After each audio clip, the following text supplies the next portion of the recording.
There are 3 habits that could be silently draining your confidence without you even realizing.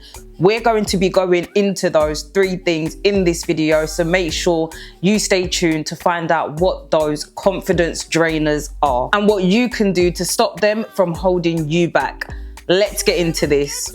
Number 1 is comparison. You've heard of that saying, comparison is the thief of joy.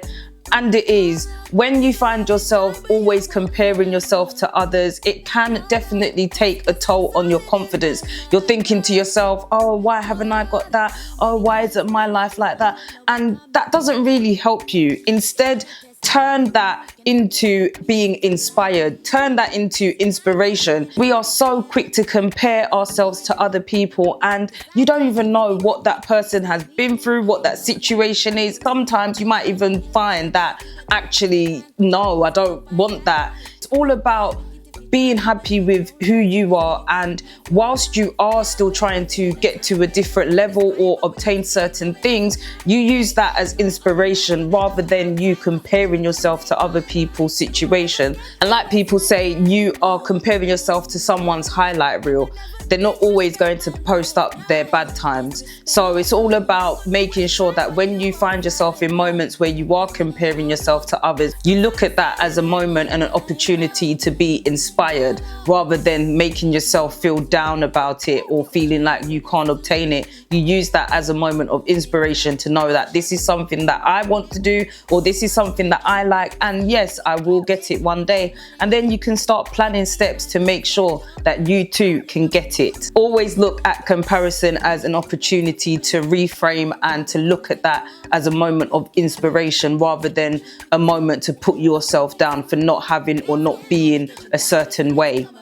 Number 2 is overthinking failures. It's so easy for us to always think about the situation that didn't go our way, what we could have done better, and in some cases that is great to do. But when you start to overthink it and you start to keep on replaying it, and you're not giving yourself any room for solution, you're not thinking about what you're going to do better next time. Instead, you just keep on replaying that situation over and over. That could lead to your confidence being drained because you're focusing so much energy on reliving a past situation that didn't really go your way, and instead of you reframing it in a sense of, okay, that's a lesson learned, you're now just replaying it and you're not really looking at the lesson or the solution from it. You're just getting yourself caught up in the anger of the situation, and it's something that we are all guilty of, don't get it twisted, but it's about being aware of it and making sure that we kind of stop ourselves or we nip ourselves in the bud if we feel like we are going over something so many times. When you keep on replaying that thing that went wrong or that mistake you made, and if you don't frame it in a way where you're learning lessons from it, that could definitely lead to your confidence being drained. And then you start telling yourself a story like you're not good enough. See, you always get yourself into this kind of... Do you understand? And then you just start replaying those negative thoughts in your mind when really you need to look at it in a way where, okay, it didn't go my way, but what can I learn from that situation? What can I do better next time?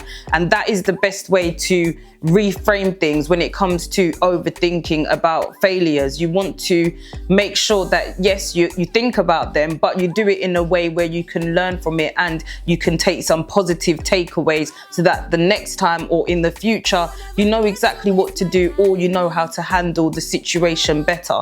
So rather than you continuously replaying the situation, and I get it, it's something we're all guilty of. I have my times where I am so guilty of replaying situations over and over when really it's a matter of, okay, that's what happened, what can I learn from it, time to move on. The more you are aware of that, the more you are able to nip it in the bud and look for the lessons rather than replaying all of the negative situations that came from it. It's about learning, moving forward, and being able to use that to your advantage. So when you are replaying something, always try to look for the solutions and the lessons that will help you get through it much sooner. The third and final thing that drains your confidence is perfectionism.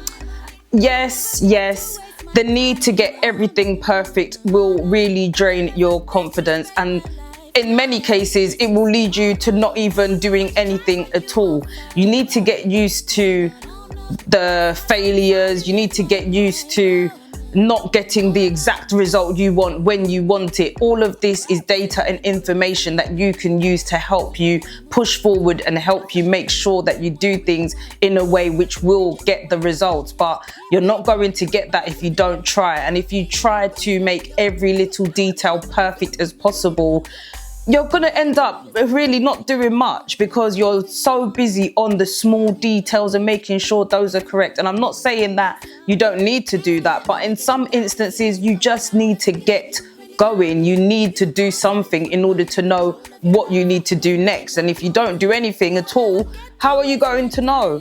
So it's all about making sure that even though things aren't perfect just yet, you are making the moves. And through you making those moves, you're able to start perfecting it and looking at areas that you didn't look at before, because now you've got the data and information. It's not always about being perfect. Sometimes it's about making the progress rather than being perfect. It's about progress. Progress beats perfection.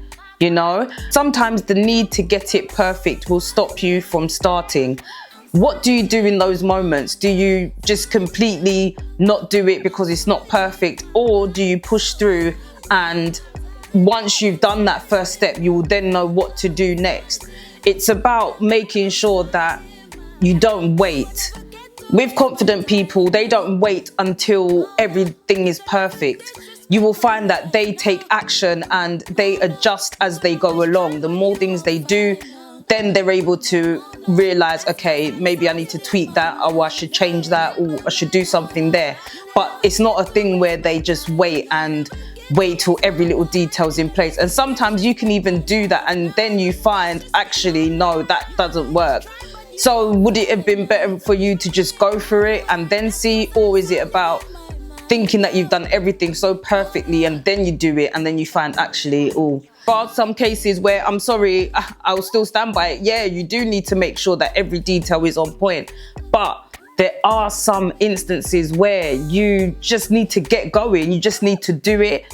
And then from there, you will know exactly what you need to change or implement to make sure that it's as perfect as possible.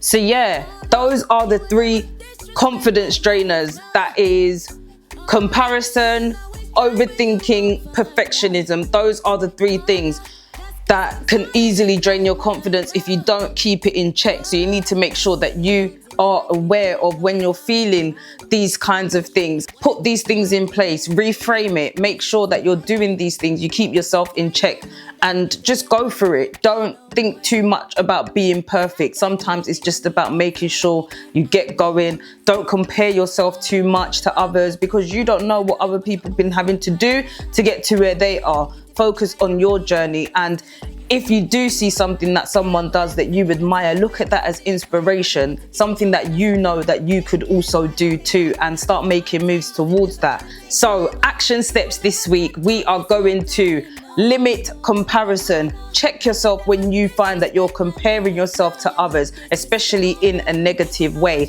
If you're comparing yourself as in, do you know what, I admire what that person's doing and I would like to do something like that, go off. But if you find that you are comparing yourself and you're looking at yourself in a negative way, like, I'm not doing that, I'm not got that, stop at the door, check yourself and reframe that. Think, okay, I've not got that, but what can I do to get to that? What can I do to get to that place? Start thinking in that kind of way.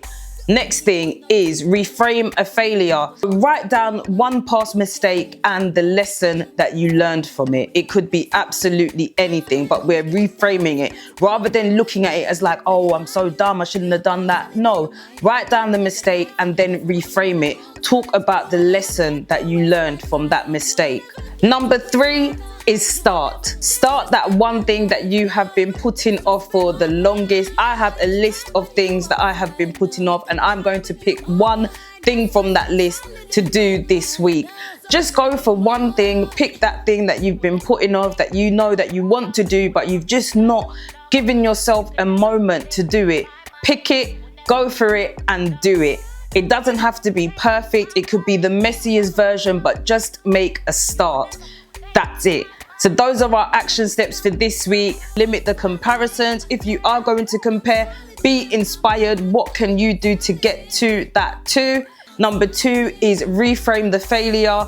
Write down your mistake and what lesson you've learned from it. And number 3, start. Even if it isn't perfect, start that project that you've been putting off for the longest. Just start. Even if it's messy, it might not be perfect. You might just write 3 bullet points, but just make a start. And those are our action points for this week.